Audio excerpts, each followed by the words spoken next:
I'm not sure. I'm not sure what you guys call it, like Into the Outer Realm. I can't remember which I call them outer realmers. Outer Realmers. Yeah, ours were the Yeah. Beardos.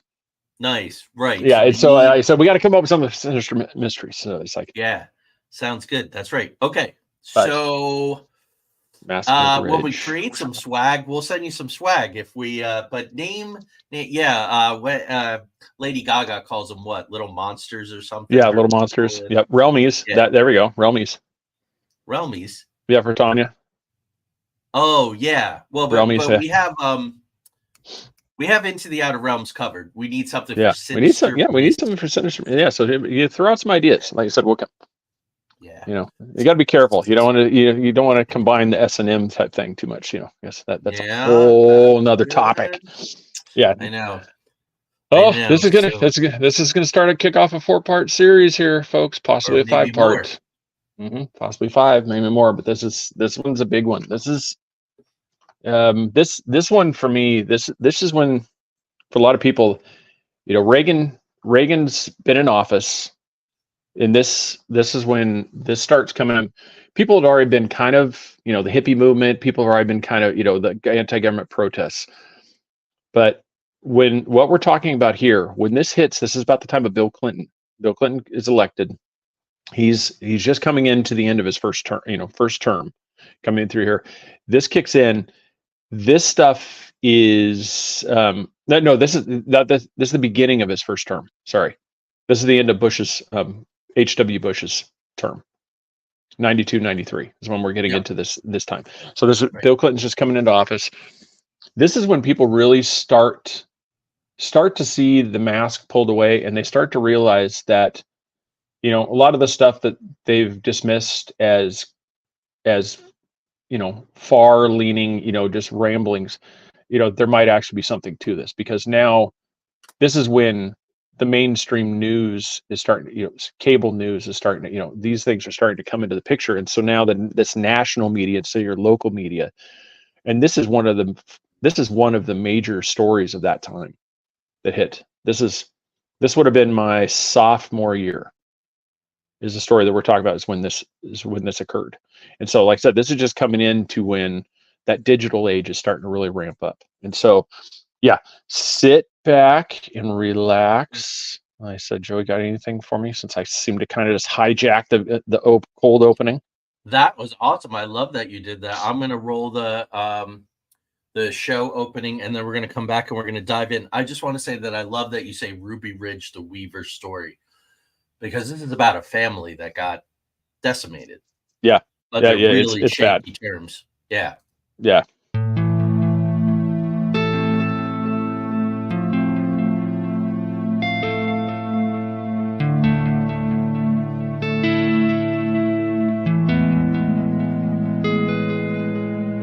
There exists a realm beyond our wildest dreams, a realm beyond reality that the gatekeepers and guardians have always told us consists of nothing but tricks of the eye, weather balloons, swamp gas, sand cranes, fairy tale myths of monsters, crackpot conspiracy theories, and desperate cries for attention. We know this realm exists, and it's just beyond the horizon. The preset path, the well-worn walkways where the cynics want us to stay. Instead, give this a listen. Put on your headphones, adjust your volume, close your eyes, and fasten your mental seatbelts, because the twilight-tinged turnoff from reality's alluring highway is looming just ahead. We're about to leave the plane of the easily explained, the couldn't possibly be's, and the no way I just saw what I saw's, for the spaces and places where everything is possible, and if you stay long enough, even probable. We're about to take a journey into the outer realms.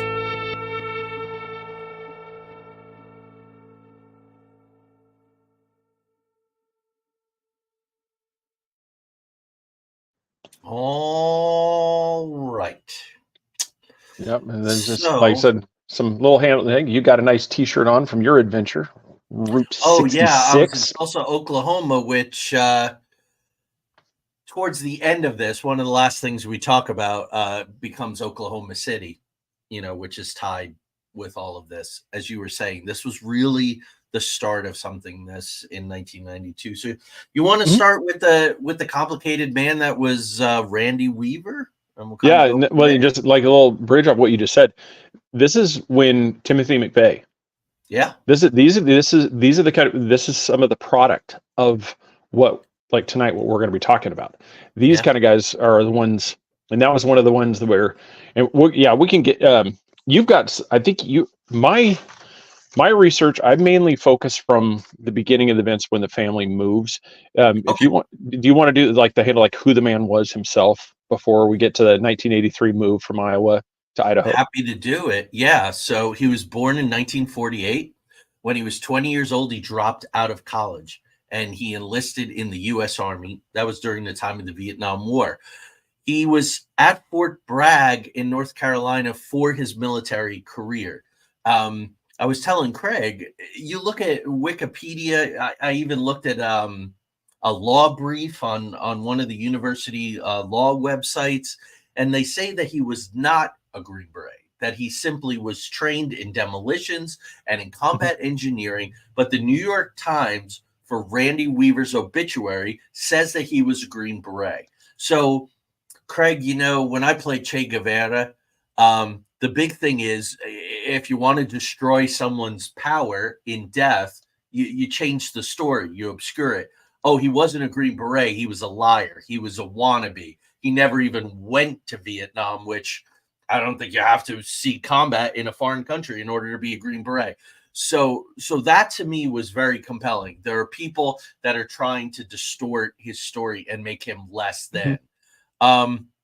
He had an honorable discharge in 1971. Like I said, he spent the whole time stateside at Fort Bragg, but it wasn't because he was a loser in any way. He actually trained people. That was his gift, his ability to train people. So they put him where he was needed. He returned home to Iowa. He married his wife, a girl named Victoria Jordanson, who would become his wife, who's very key to this story tragically. Yes. He went back to college. He went to the University of Northern Iowa, but he had a child on the way, so he got a job. Very typical story, especially in the 70s. There was a recession. There was a lot of going on. Now, he and his wife both came from very religious backgrounds, but he and his wife together begin to adopt and embrace an apocalyptic Christianity.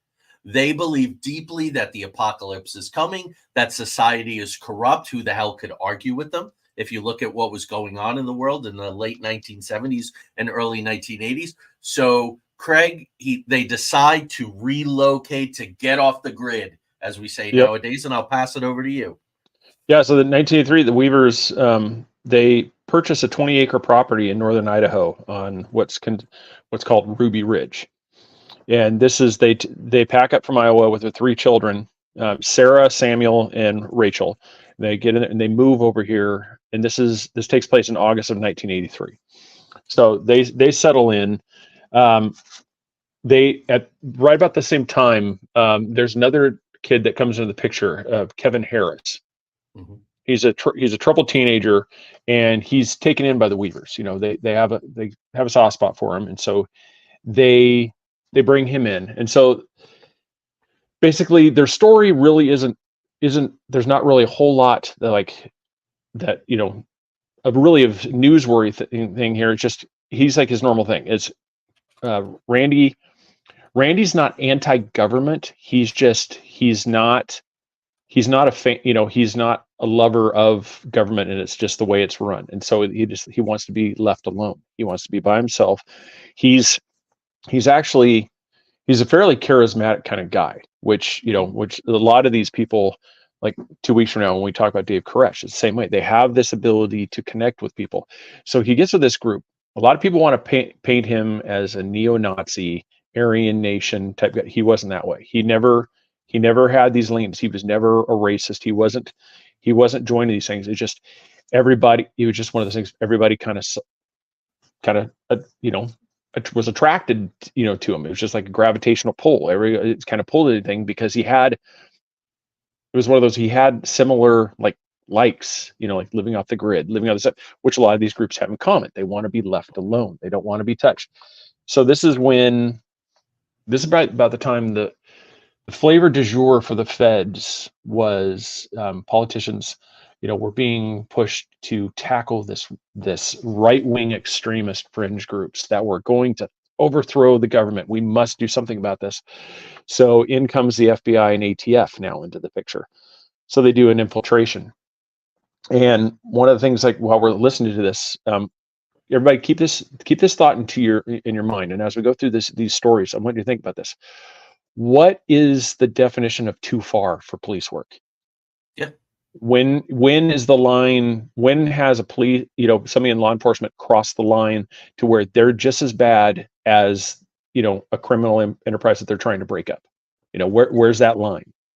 Right. And so this comes into this place, and this is where, like I said, this is going to tie into Waco, Texas, because this, when we get into this thing. So remember this episode for that. So the pressure's on from the feds to jump in here and do something about this. So they start to send undercover agents to infiltrate these groups. Let's hold on a sec. Let's set this up. Yeah. Let's set this up here. So they're off the grid. They're homeschooling their kids. They're minimal contact. I moved to a holler in West Virginia, had hardly any neighbors anywhere. And that's the reason why you do that. They're the neighbors on either side of me, a quarter of a mile in either way. We rarely ever talked. Right. So they grow and hunt their food. I mean, they're committed. And they're following the scripture. Victoria sleeps in the shed when she's menstruating. So just to give a full picture of these folks, they're very, very religious. That means nothing other than that's the way they were. Now it starts. But that shed will come into play. Remember that shed? Yes, it will. Yeah, that shed will come into play later on in the story here. Yes, blood in that shed are intimately linked. Yes. So Randy Weaver sells 2 sawed-off shotguns to an undercover ATF informant who had infiltrated the Aryan Nations, a white supremacist movement. Everybody's heard about the Aryan Nations, and they happen to have a compound near the Weaver's home. And Craig, my understanding is they're kind of lonely. The Aryan Nations are there. It's a little bit of socialization for them and their kids in there. It seems to me, in my research, that Weaver has some of the same kind of beliefs, but he's not a member of the Aryan Nation. Yeah, no, that's why I said it's kind of like somebody that doesn't like, but you're not willing to go that next step. Right. You have leanings like you want, it's like, I don't like the government. I want this thing, they need to be put in check. We need to do all this stuff, but I'm not against black people. I'm not against the Jews. I'm not against all these, I'm not willing to go that path, but you're the same thing. You're the anti-government. And so there's that kindred part where you're like the military at the time. That's where the connection is. And this guy, his Herb Byerly is the agent's name. Yeah. And he goes by Kenneth I think it's Fatale or Fatale. That's what the Weavers knew him as, was Kenneth Fatale. And that's how he made contact with him. And that was on October 24th of 1989.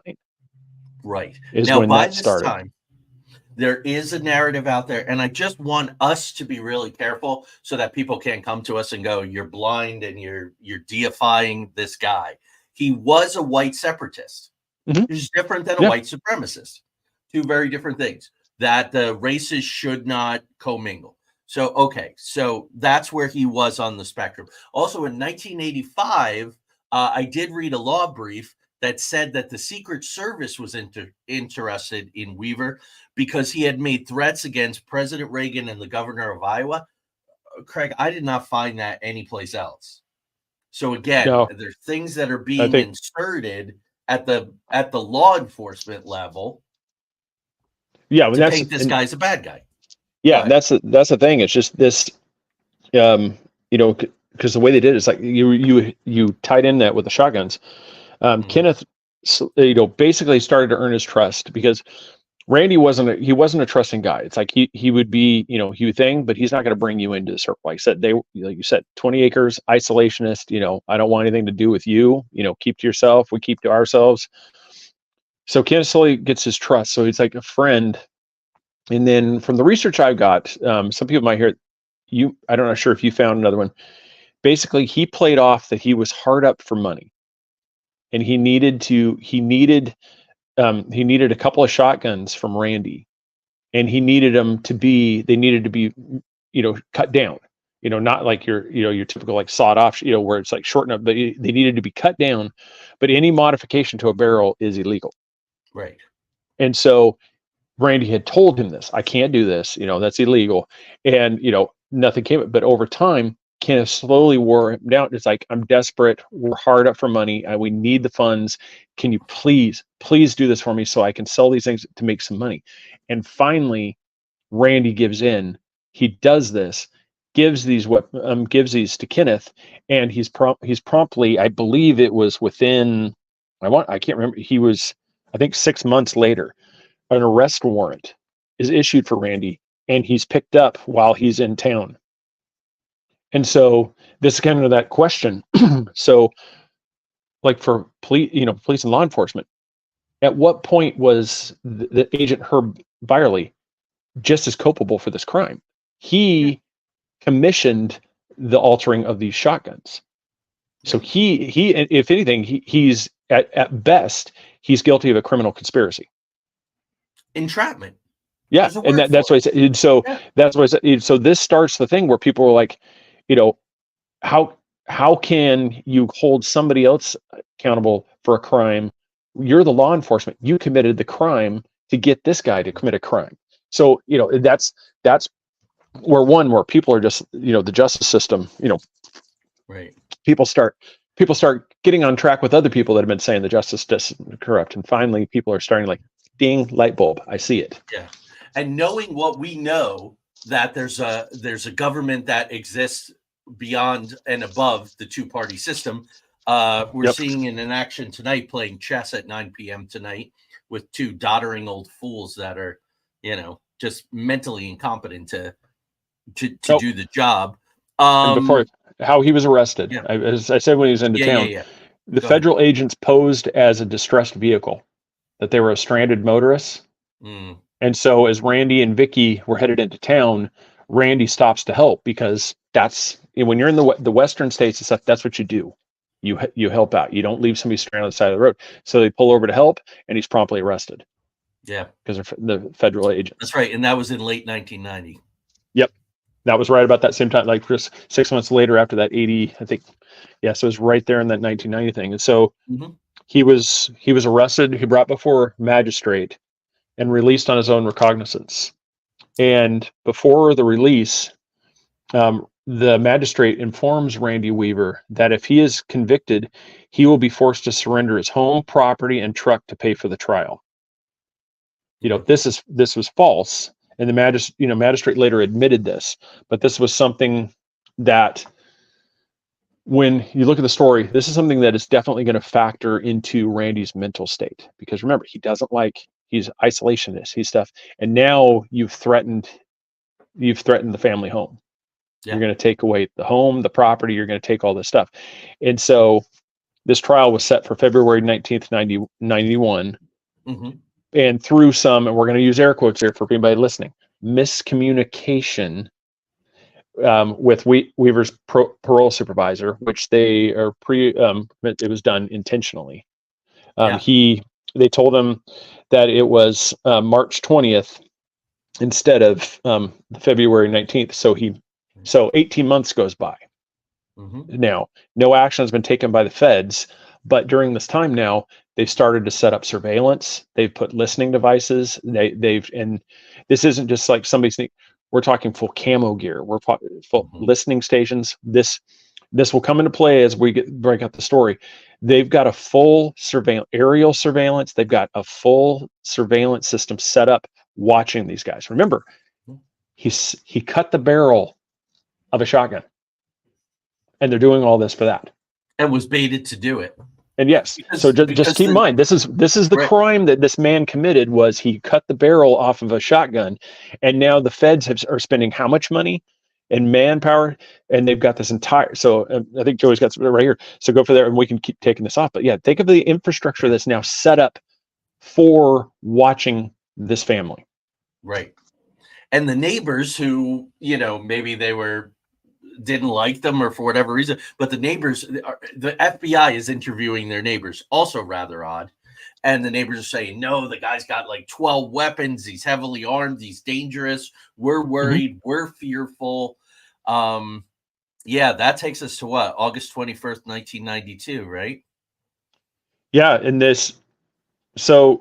during this time, no action's taken by the feds. Yeah. They're doing all the surveillance.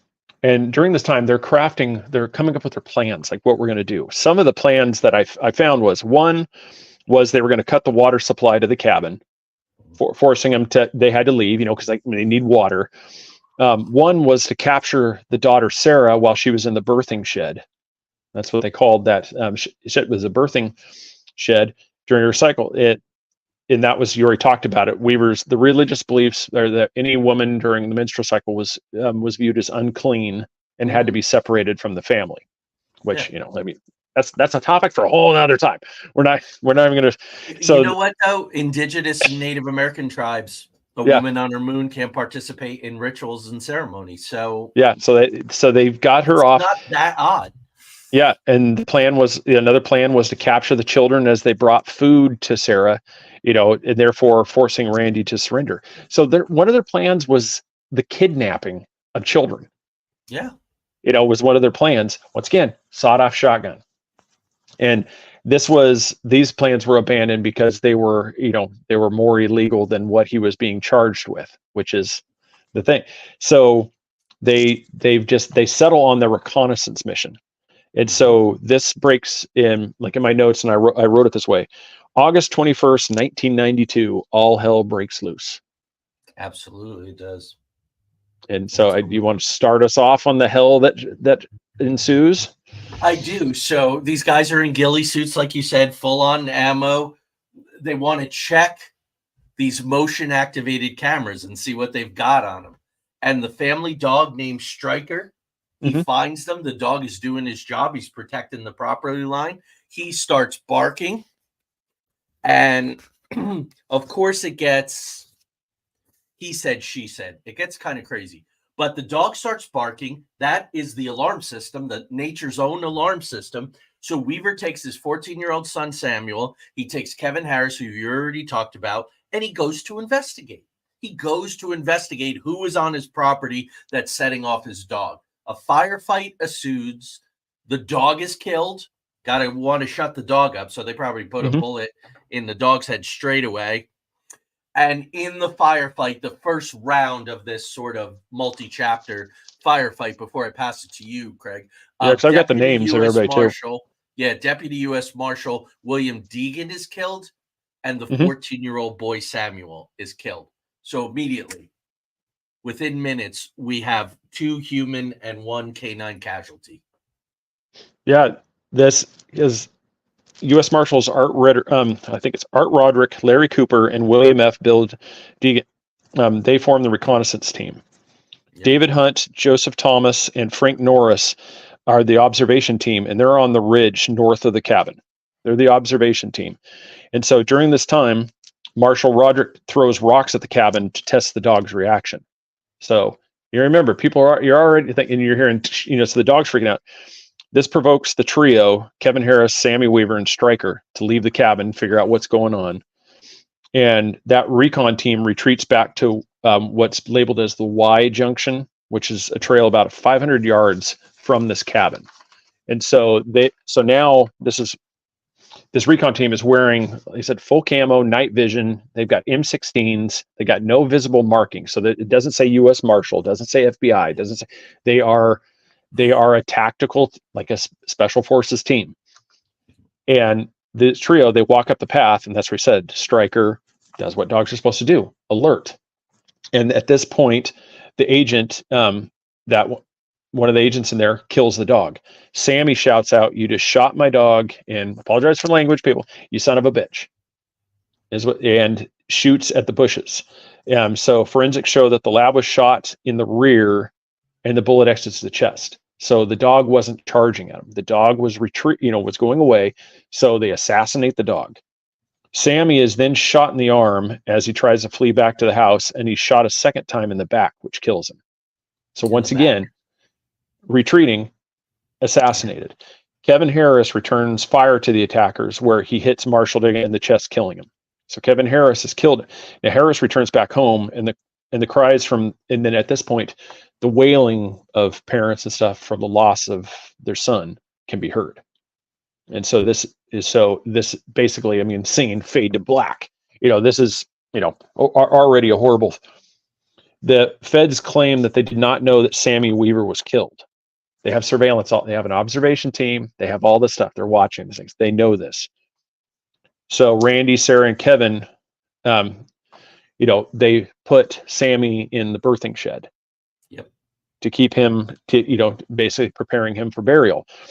So Randy, Sarah, and Kevin go to pray over Sammy's body. As they're reaching the shed, Randy is shot by sniper Lon. I think it's Horiuchi. I think it's how you say his last name. Mm-hmm. And near his armpit. So the three are in the process of retreating back to the house. And so stop me if you want to give any more information. Yeah, I just want to interdict something real quick that I think is real important.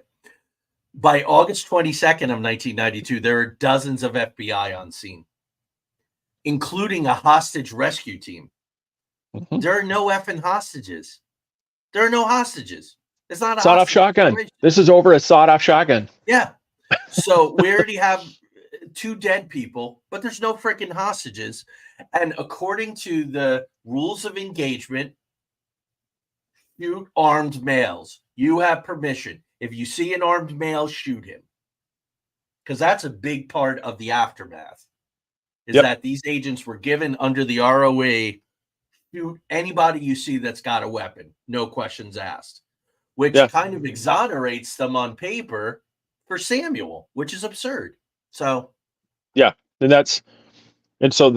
so he's just shot Randy. They're retreating back to the house. Vicky, who's holding their 10-month-old Elisheba, daughter, she's holding it in there, opens the door to let Randy and Sarah get inside. And right as Kevin enters, Horiuchi fires again, instantly killing Vicky while she's holding the daughter. Assassinates Bullet passes through Harris. Yeah. Bullet passes through Harris. So again, I only bring that up that they could go, we weren't trying to kill Vicky. She was behind Harris. We were trying to kill Harris.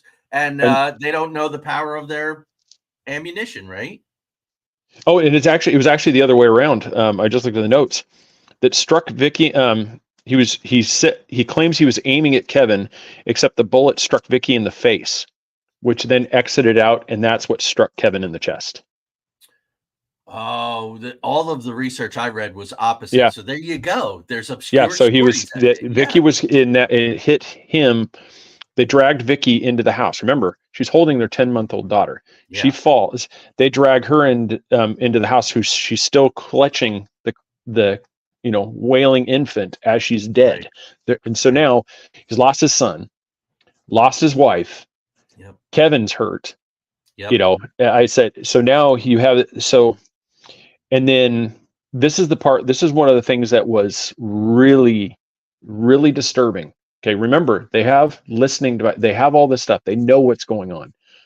They know this thing. So they proceed to do like a North Korean style tactic. They've got loudspeakers and they proceed to start saying stuff at the family. One statements that were reported to be said was, "We had pancakes today. How about you, Vicky? What did you eat today?" And then they do it. "How did you sleep last night, Vicky?" And they're doing these things. And then when asked about this, like, why would you guys do this? They claim that they didn't know that she was dead. But the thing is, why specifically target her in those messages if they didn't know? Why not Randy? Why not something else? Why would you specifically target the dog? Yeah, and then so this is, and then pretty much like from my research, I kind of wrapped it, because a lot of it's basically the listening devices they can hear there. The family's just, it's a mess. They're distraught. Yep. You just lost your wife. You just lost your son. You've got a 10-month-old infant. You've got these things. You're trying to figure out what to do. Bo Gritz. I don't know if you have any information on him. For anybody, I do. yeah, So yeah, he's the one that negotiates the surrender of Randy. right. After an 11-day standoff, where Yeah. Randy's there with his 2 daughters, his wife is dead, this one kid is wounded, his son is dead, his dog is dead. They're shouting these. Under no circumstances is it productive to taunt people. And they did this for 11 days. Yeah, This wasn't just 11 like days. one time. This is loudspeaker, this constant, like the psyop thing of just this Right. mental torture. Right. I don't know what his state of mind was. I don't want to get into his head, but I'm sure he was convinced I'm not getting out of here alive. Mhm. I know Yeah. how it went down. I know what to get down. Kevin and I are dead if we surrender. So they bring in Bob Gritz, former Green Beret. This is an interesting dude, Craig. If I could spend a couple minutes on. Oh yeah, no, that absolutely, because we're into that. We're into the part now where the initial chaos is, and now Yeah. we're in the next phase of this whole. Right. So August 31st, they bring in Bo Gritz. So Bo Gritz is a former Green Beret. He made major in 1967, commanded special forces in Latin America. This is a complicated dude, right? Mhm. That's School of the Americas and all that kind of stuff. That's around the time that they killed Che Guevara, CIA operation, all of that kind of stuff. If 75 to 77, so really in the heyday of that School of the Americas stuff. From 77 to 79, he's in the office of the Secretary of Defense at the rank of Lieutenant Colonel. 1979, he claims to have trained the Mujahideen in Afghanistan. This is another situation where people go, oh, he's full of shit. Because you can't have a lieutenant colonel with his track record telling tales about how we basically, you know what that is, Craig? We built the Taliban.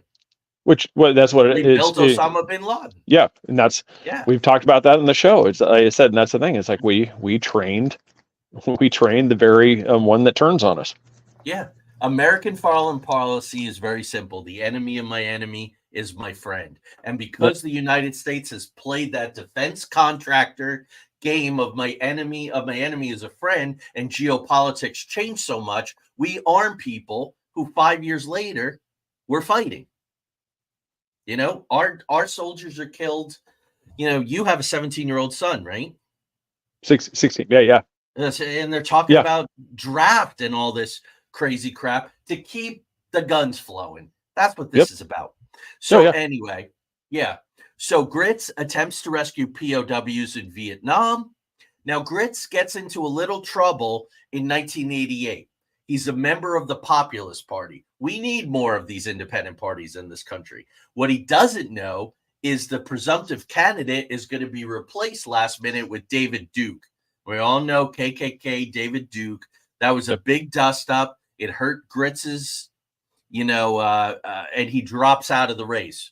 And 4 years later, in 92, he's the presidential candidate of the Populist Party. So this is a guy who supposedly speaks Randy Weaver's language.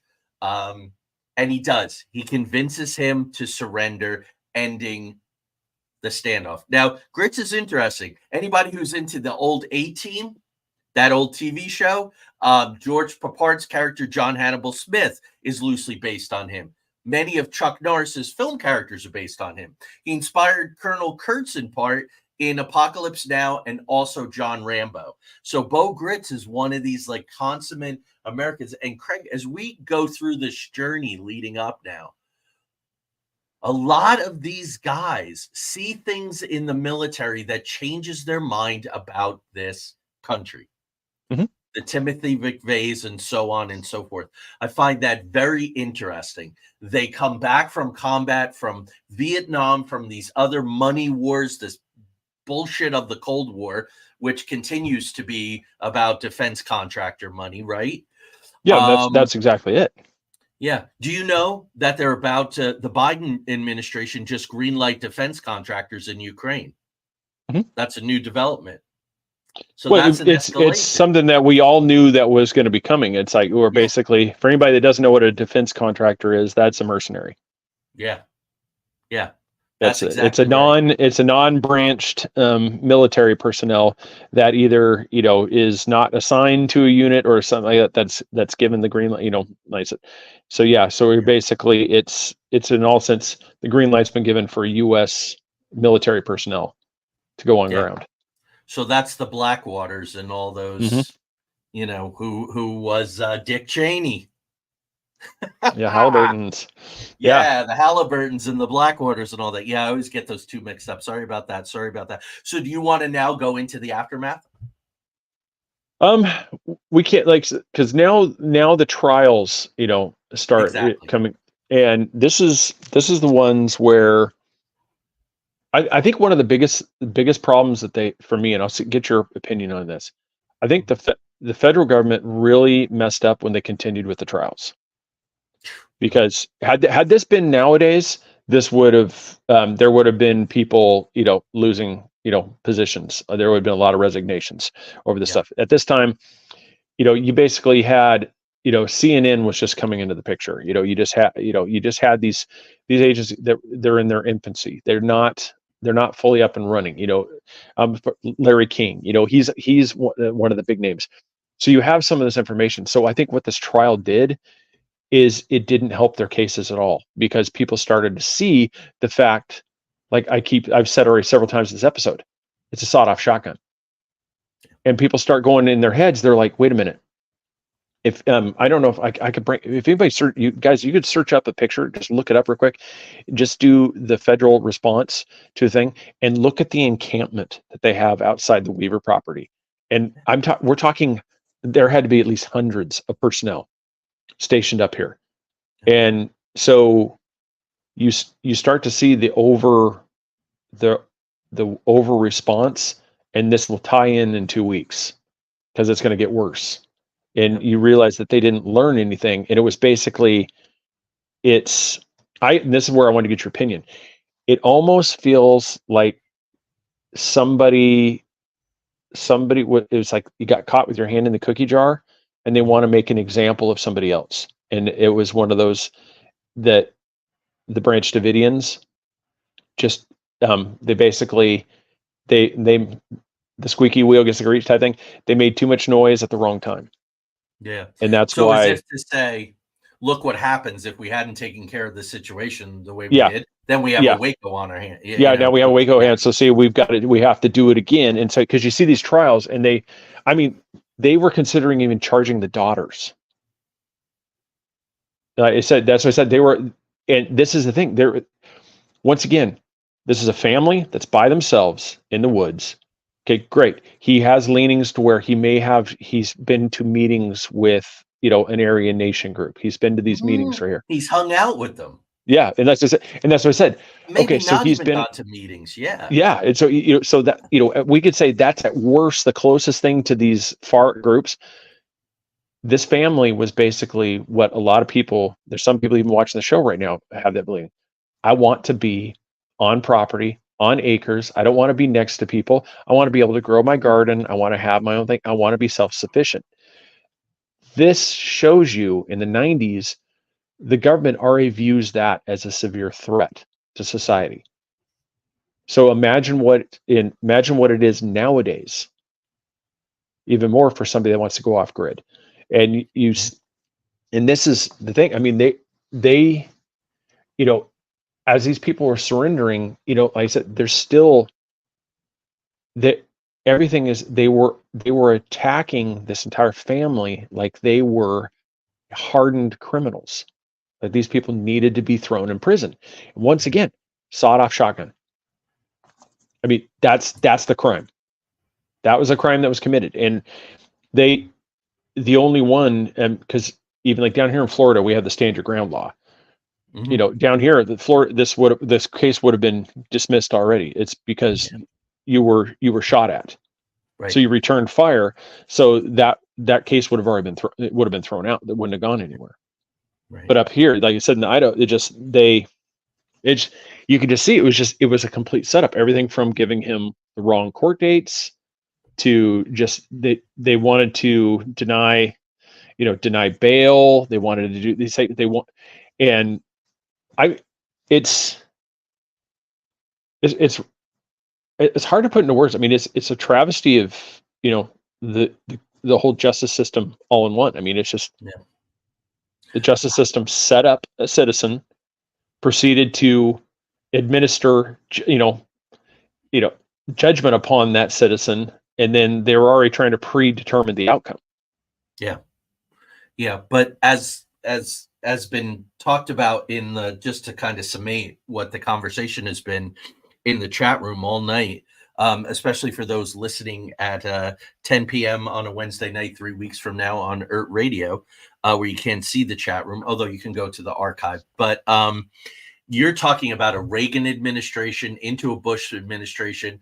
Bush knew more, I think, Craig, than anybody. Bush one, head of the CIA, ties to the Kennedy assassination. I mean, this dude knew where they buried the bodies. He buried some of the friggin' bodies. Reagan had flooded the streets with cocaine. This is the jail system, and jail is an industry. And Clinton just picked up and carried it all forward. You know, because the Clintons are those interesting freaking people. And so all of this was set up and culminating with, we got to get these guys. We got to get these guys at all costs. I think, especially as we're about to talk about the trial and the aftermath, they would have been much happier if they carried out Harris and Weaver in body bags. And I think that's why I assume that's why Bo Gritz wanted to come in and make this thing peaceful. Because this is one of his boys in the Green Beret. They see the eye on a lot of things, and he knows exactly where the hell this is going to go. And I would guess, I haven't read transcripts of what he said to them. That's probably what he said. The best thing that you can do, brother, for the cause is tell your story. Yeah, I think a lot of that too. A lot of that's probably redacted. Oh, there's probably a lot of redacted on that thing because they filed civil suits. You know, against the federal government. Yep. There was a wrongful death suit for $200 million. It was settled out of court in August 1995. The federal government gave Randy Weaver $100,000 and awarded $1 million to each of the daughters. Right. A DOJ official, you know, through anonymity, had said that they probably would have won the entire thing if they'd gone to court. Which I don't think they would have had any trouble proving this one. But once again, we're talking about people like, why would you trust the court system? Right. Now, why does it go to a civil? Because Weaver and Harris were charged with first-degree murder, conspiracy, and assault, and they could not make it stick. They were acquitted on all. They reverted back. All they could get Weaver on was that original missed court date in violation of parole.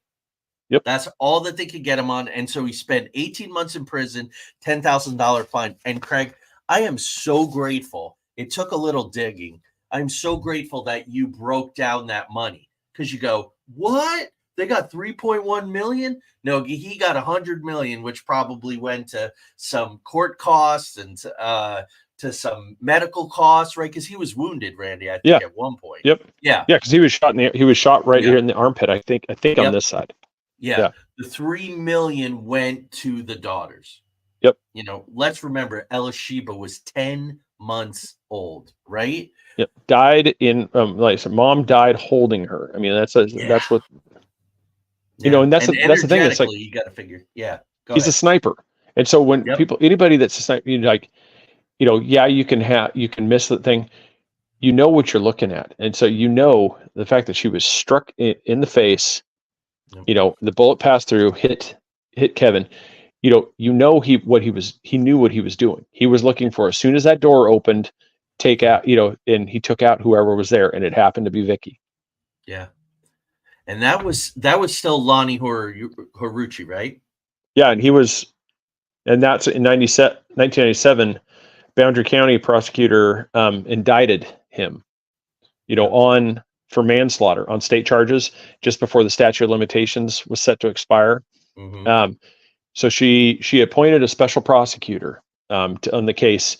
In 1998, the trial was moved to a federal court, and because Horucci was acting in the line of duty, So it's moved to federal jurisdiction, at which point it was dismissed because I think they called it sovereign immunity, which basically it was in the he was doing the government's bidding. Yeah, he not graduated. He retired from the FBI. Very accomplished with all the trimmings and all. His name's going to come up at the very end of the show as a teaser for the show in 2 weeks. So all eyes are on now. These guys have been acquitted, the civil trial and all. 1995, there are Senate Judiciary Committee hearings on this. The Department of Justice puts out a report criticizing the FBI's conduct. They really have no choice but to do this. It's a mess. Like you said. Yeah. Go back to what I said. They would have much rather had him in body bags. No, now we have to have a trial, and the trial blew up in their face because no one is going to sympathize with an set of FBI snipers who are killing women holding babies. They're just not going to. They're just not going to. I mean, yeah, that's one of those things, like for the show, just like rambling during the show here, whether or not, do we want to have a show on Oklahoma City bombing? I think that we probably should. My understanding is there were more people than Timothy McVeigh and Terry Nichols involved. I will say this. Craig brings up Oklahoma City because these guys were very influenced. This really galvanized anti-government setting. I've just spent 5 days in Tulsa, and I'm in Tulsa for long periods of time, every couple of years doing my work down there. And it is a wound that still bleeds there. But we will go carefully like we went with 9/11 and everything else. We'll report the facts as we find them. Yeah, because the reason I asked that is more to that story.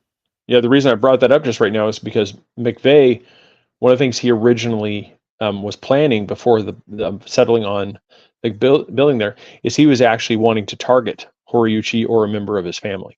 That's right. So this, like I said, here's the sniper that was involved, Ruby Ridge, and that's where in the beginning of the show, like I said, this is how you're going to see the connections between these things. That this is what really kicks off these kind of movements of where it goes from just talk to where you actually have people acting. Right.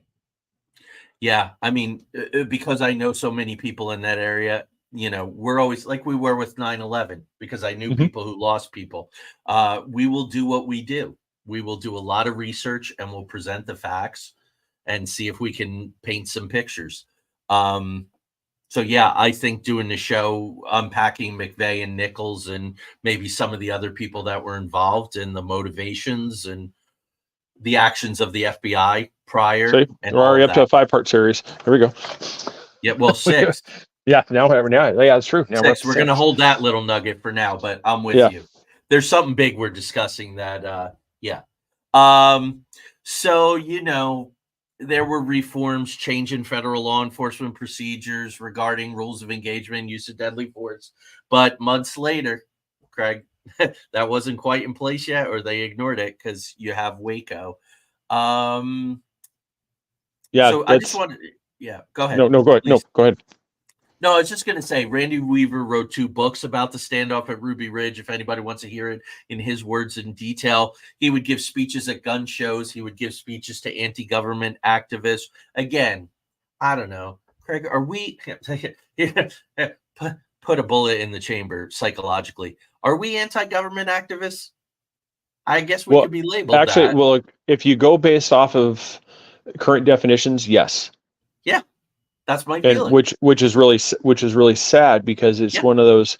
When did it holding, to what the Constitution says? The Constitution is a document.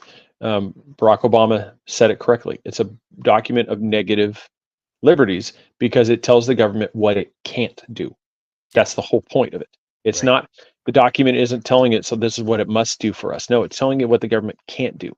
And incidents like this Ruby Ridge shows the government is acting in complete opposition of what that document said. Right. Unlawful search and seizure, it's you go down the list. There are rights that were violated just in this period of time are egregious. I mean, at best. I mean, these things, it's terrible, and the fact that nowadays that anybody that even says something like, I want to be self-sufficient. I want to grow stuff in my garden. I want to be off the grid. You're instantly put in a group that we need to keep an eye on this guy.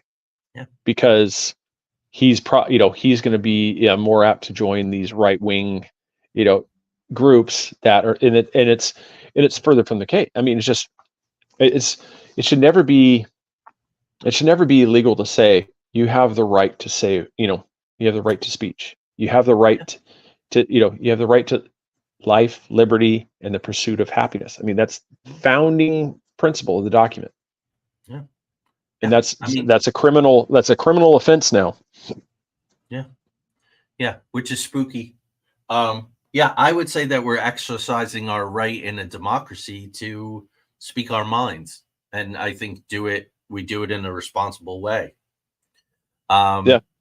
So this is why I said what I said about Waco. It was actually during the Weaver Harris trial that Waco happened, and just a little, 4 agents and 82 Branch Davidians dead. The body count escalates through the damn roof. And really, the last thing I have on this, Craig, is that old FBI sniper Lon Horiuchi may have been a key player in the initial escalation in Waco. Mm-hmm. There's some really interesting things about where he was placed, the bullet casings that were found, and some of the first shots that were fired might have been this dude, which really brings in some questions about a hero complex or a guy who had a happy trigger finger, or or just somebody that just, it's just because you're going to notice that there's a problem in the FBI sniper teams. It'll come into play too, especially coming into when we get to the shows, when we talk about the Bundy standoffs, when the guy's assassinated out on the road in Oregon. I'm sorry for anybody that thinks, it's pretty easy to see when we talk about the video. They say he was reaching for the gun. Well, you can see he gets out of the vehicle and suddenly reacts. Well, that was the first bullet that shot him. And then they use, as he's reaching, like, oh my God, like here, they're like, he's reaching for a gun, and pow, he's assassinated. And it's the same type of thing. Lon Horiuchi, he shoots, like I said, you do these things, and you could see that there is a plan in place. It's not something that, it's the heat of the moment. You don't understand what's going on. No, you can tell there was already standing orders to take place. And the last thing I had for them is that the Weavers, they left Idaho and they'd moved to Montana. Mm-hmm. The Weaver family had moved out of there. And basically then Father Randy Weaver, he passed in 2022. Mm-hmm. So he did marry and have another child. Yeah, which doesn't erase his past trauma, but at age 74, and so it's one of those, so he's passed, but you can find some stuff on the daughters and stuff. I think it's trying to remember one of them. You could find some. I think she wrote a book too. One of the other daughters that wrote one too about whether or not, like from their perspective. I mean, I think it would be good to take it, but when you're talking 35 years later, I mean, it's a lot of things can be jumbled, what occurs, but it's, I don't know. I mean, like I said, I really kind of goes back to that question. It's like, I really think it's for people to think through this stuff. Where is the line where it's too far to cross? As law enforcement, in this one, which it's like, I'm curious what everybody's opinion is. It's like, where do they feel was, the line where it went too far? I mean, it should have stopped at the sawed-off shotgun. Yeah. I mean, that's, I don't know why, how, that's one thing I wish I could find in my research, because I can't find anything. That's why it leads me to the opinion that this was a determined outcome. They needed to make an example of somebody to send a shockwave across the realm, that if you join these groups and you want, you think this is what could happen to you. I think like we'll talk about in 2 weeks, They made the noise at the wrong time. Yep. And so that's my opinion, is that it was just, this family unfortunately was made to be an example. Yeah. Well, certain guns for hire, certain assassins mark the lead on their bullet before they fire it, and this was a metaphorical version of that. I absolutely agree.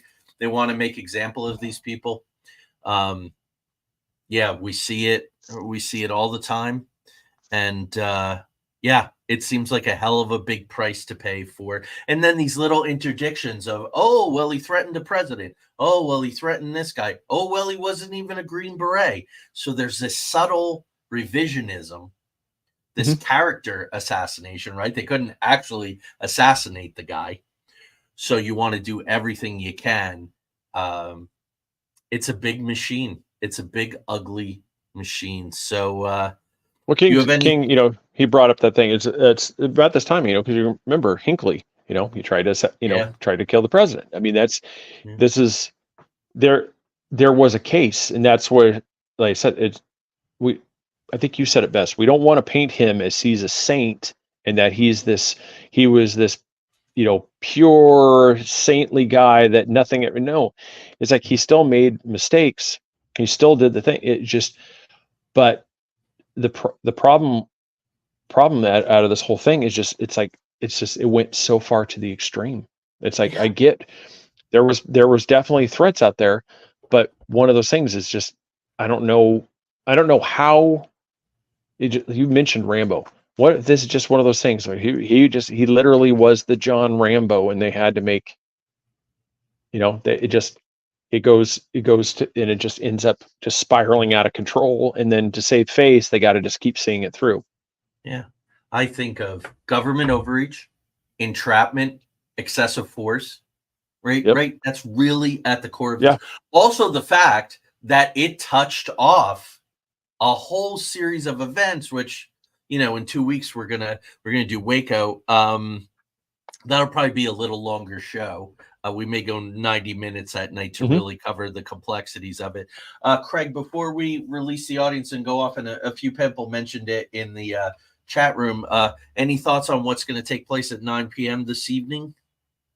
Oh yes, like I said, I plan on watching it just because it's one. I'm a political junkie. It's the presidential election is kind of like my Super Bowl of everything. I love during the whole primary thing. I'm just the nerd. I like watching the numbers, so I'll stay up as late as I can waiting for results. The biggest thing I want people to watch this thing here, and this is the thing. I don't care who you're for. I don't care if you're for Trump, Biden. I don't care about that part. I want you to watch. My prediction right now is look at the moderators and watch how they frame the questions. It's going to be the ones, like if you ever watch the questions to Trump are going to be how they'll be almost like an editorial, talking to it. Whereas to Joe, it's going to be like, so, this is amazing how these things are going. Where do you see it going from here? It's going to be there's going to be that uptick, that positive spin on the way the questions are framed to him. And it's going to be the ones, like if you remember from the last election cycle, like Chris Wallace asked that question. It's like, you never proposed any changes for Obamacare, and what you did propose was largely symbolic. It's going to be that type of framing to the questions for him, where it won't be for there. And I can almost guarantee Joe got a nice B vitamin shot right before this thing. Yeah, he's Adderalled up, and yeah. I'm gonna look forward to the highlight reels. That's what I'm gonna do tomorrow morning. That's how I'm gonna start in the pre-dawn. I think RFK should have been invited. Yes. So thank you. Nice setup. Thank you. So if you're interested in RFK or the democratic process, let's put it that way. Craig and I have really talked this through, and from now until the end of the year, we are not here to endorse anyone. Craig, I wouldn't endorse any of them. I'm just simply capable. So that's not what's going on here. But in the interest of fairness, RFK is holding tonight. It'll be available on X. It will also be, it's interesting with X, Craig, for all the, Elon Musk, this and that. what's his name has a nice following on there. Ex of Fox News there, Carlson, Tucker Carlson, and Donald Trump, right? He went and made a speech there at the same time that something else was going on that's escaping me now, but he just went and did his own thing some months ago. So the platform is useful for that, and it reaches millions and millions of people.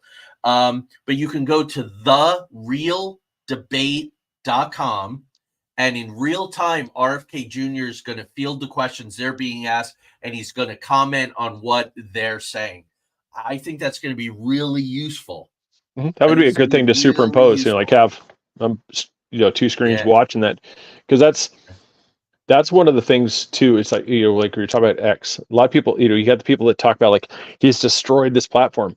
No, what he did is he took away the censoring part. Yeah, he took it away to where now, if it's how it should have always been. Like we were talking about, if you don't like something, guys, it's called scroll. That's all you got to do. Yeah, you don't have to be outraged. Yeah, you don't have to be outraged. And one of the things, well, I don't like this thing. Well, that's where you said you could either block it, you could either scroll it. You don't have to watch it. I go, but there's people. It's like they don't want that information to come out, and I'm like, I would rather what somebody is than restrict somebody. Yeah. I mean, I've said it for a lot of things. It's like if somebody is racist, I want to know it. I don't want to have this thing that like you can't talk, you can't hear anything from. I'd rather see if I can't even think of his name. That from. Oh God, it's the group that's considered like a domestic terrorist group now. It was one of that they always accused Donald Trump of being, this like these being, are their initials the Proud PB? Boys? Is it the Proud Boys? Can we say that, or are we going to? Yeah, I think so. I think because it was one of those. It's like those things. I think it's one of those. I would rather have that guy be able to say what he wants to say, and then where somebody is, so that because then you can make that decision. It's he can talk all he wants to in a mic. It doesn't mean you have to listen to it. That's right. Very wise George Carlin said, Christian Miniatures complaining about the content of the radio. There's two knobs. One changes the station, and the other one turns it on and off. And I agree with that. I just don't think you can have it both ways. I mean, freedom of speech is essential to a democracy. Now, if you're suggesting who should live and who should die, or encouraging people to do illegal it's always things, that fire in the crowded theater thing. It's just, there's the limitations, but it's one of those things for people. It's like, why would you not want to hear what somebody truly is? Because that's how you make your decision on whether or not to, listen to that person, interact with that person. And that's kind of like with these debates, RFK, why not have this guy on the stage? So that way people can have, they can have the options of who they like, what they don't. Yeah. And this, we're writing this down. Thank you, Shadow. Yep. Appreciate it. Cause that's one of those things too. It's like, definitely 2 weeks, tune in, like, it's basically, this is going to continuation because this takes place in less than a year. That's right. After Ruby Ridge culminates, this, like I said, 92, this happens. Literally, it's like less than a year later. And this is when everybody in America starts learning about somebody by the name of Janet Reno. Mm-hmm. The blue dress on. Yeah, she suddenly becomes an American household name. Nobody really knew who she was, and now all of a sudden it's like everybody knows who she is. Yeah, Mrs. Law and Order in the blue dress and the white pearls, right? Yep. He became the new Barbara Bush with that ensemble. So on that note, enjoy the debates or don't enjoy the debates, or what a mess it was 4 years ago. And they're both so cognitively diminished from where they were they got to be sweating Biden. Did you see Representative Luna was going on the news a couple weeks ago saying there's a plan in place to replace this guy with Gavin Newsom. So there's a lot riding tonight for the Dem party. Yeah, that's why I said that's why he's been sequestered Camp David for the last few days, getting him prepped. You know what I think of, Craig? And we can end on this with him. I always think of the song "Comfortably Numb." Mm-hmm. You'll feel a little pinprick. They must be shooting him full of all kinds of things to keep him cognitive and awake, and Botox in the forehead to make sure he doesn't sweat. He's pumped full of Adderall, and they're gonna hit him with a B vitamin shot right before he goes out to make sure that he's energized. And it's rough, it's man. Yeah. 9 p.m. is past his bedtime. Oh yeah. I've heard that when he's in the White House, Sundowners he's in bed by 7:30. Yeah. Sundowners. They're taking a hell of a chance. Yeah, and that's the thing. It's like for a lot of people, it's one of those things. I don't care what side of the aisle you're on. I think we can all agree there's something wrong. I mean, it's basically it's elderly abuse now. Yeah. They've got a guy. Yeah, it is just. Yeah, no sense. What claims will he make tonight? Like, listen, Jack, I helped write the Constitution after being a law professor at William and Mary College. During pre-revolutionary America. I mean, what he said last week about being a constitutional law professor and stuff at UPN was patently not true. His uncle being eaten by cannibals in World War II. It's like he's got a list of like, and it's the problem is just you've got the guy he's mixed his stories, his tales with reality, and you're the leader of the free world. I mean, it's not good. I mean, everybody used to say, these guys have got the button on the nuclear thing. He's got the nuclear football. I said, yeah. Good. I'm sorry. No, I'm just, it's one of those things. It's like people, it's got to be concerning to people. I mean, I said, I don't, but there's someone just checked in from Facebook and we had no sound for a little bit. I hope no one else experiences that. I hope it was local to them. So that's one of the theories that there's the body double. Yes, it's I think it's multiple facelifts. You think that's what's going on with the sag behind the ears? The hair, it's multiple facelifts. It's like you've got, because now it's like the earlobes have changed because now they're tightened up there because you've had to stitch the skin, tighten it up, and the hair plugs, for the hair. That's why the hairline's changed. There's a lot of stuff. I'm with that. I don't believe in the double, because why would you have the double being such an idiot? Yeah, you want the double to be sharp as hell and try to pull one over. Yeah, you think that it's like you wouldn't think that a stand-in double would be worse than the one it's replacing. Yeah, King, you're absolutely right. King must know that interview that Obama did with Stephen Colbert.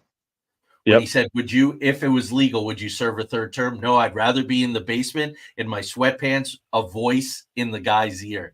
That's exactly what the hell's going on. There's talk that there might be an earpiece. Yeah, well, keep an eye out for that, guys. Well, it embedded to where it's not visible. It's like inside the ear. Really in there. Yeah, so that's one of the things. But it's also the for sure. Where people you preset the excuse if it goes badly. It's that type of thing. But yeah, it's like, I don't know. Through this thing, it's like stuff comes up, like you said, we'll talk about it. We're not partisan in any way, but it's one of those. It's an exciting time to be alive. That's right. So next week is July 4th, Birth of Our Nation. Very appropriately. And Craig, you have chosen for our replay, you'll have 3 weeks in a row of Sinister Mysteries. I know we've gotten a lot of new listeners in the past month, a lot of new subscribers. Thank you all who are coming aboard. Some of the numbers have been really great lately. We're going to do our Paul is Dead episode. Yes, that was fun. Yeah, I thought that would be a cool one to do again. Yeah, everybody. Cool. Also, go to ERT Radio, Mixler.com. Like I said, follow that. You can listen to the replays of this show, on Wednesdays at 10 p.m. Eastern time. And Craig, happy 40th anniversary of Sinister Mysteries. Yes, thank you. Yes. This little child's going to need to grow up soon and leave the nest, so to speak, and stand We're on working its own on that. merits. We're working on that. Yes. All right, peace. Happy anniversary, July 4th, everybody. Nation's birthday, 250th birthday of this country coming up. We'll definitely be reflecting on that in 2026. Huh? That's right. The road so far. Thank you, everyone. Peace, and we'll talk to you soon.